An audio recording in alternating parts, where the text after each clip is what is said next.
40,000 টাকা নিজের সন্তানকে বিক্রি করে দিয়েছে মা, তাও সন্তানের বয়স মাত্র 4 মাসের।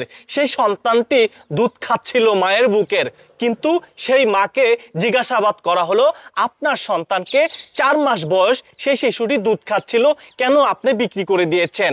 সন্তানের মা বলেছিল, আমার একটি নাকের নথের প্রয়োজন, আমার একটি নুপুরের প্রয়োজন, আমার একটি শখের মোবাইলের প্রয়োজন।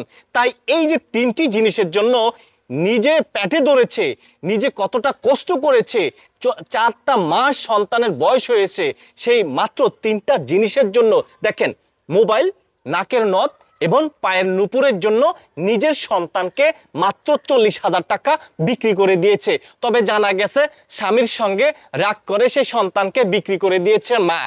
তবে তাকে জিজ্ঞাসাবাদ করা হলে যে আপনি আপনার সন্তানকে কেন 40,000 টাকা বিক্রি করেছেন, তিনি একটাই কথা বলেছে, আমার নাকের নথের প্রয়োজন ছিল, পায়ের নুপুরের প্রয়োজন ছিল এবং আমার শখের একটি মোবাইলের প্রয়োজন ছিল, এই জন্য আমার নিজের সন্তানকে আমি 40,000 টাকা বিক্রি করে দিয়েছি, তাতে কারো কিছু যায় আসে না।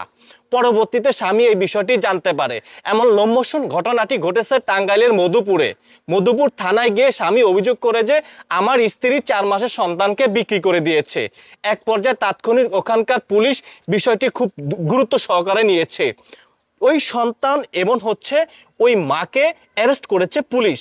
তাকে জিজ্ঞাসা করা হয় যে আমি 40,000 টাকা বিক্রি করে দিয়েছি, তাতে আপনাদের কিছু যায় আসে না। তবে জানা গেছে মেয়েটির মেন্টালি একটু প্রবলেম রয়েছে। ভিডিওটি শেয়ার করে দিয়ে লক্ষ মানুষকে দেখার সুযোগ করে দিবেন, নিজের 4 মাসের সন্তানের সঙ্গে মা এই কাজটি কি করে করতে পারলো।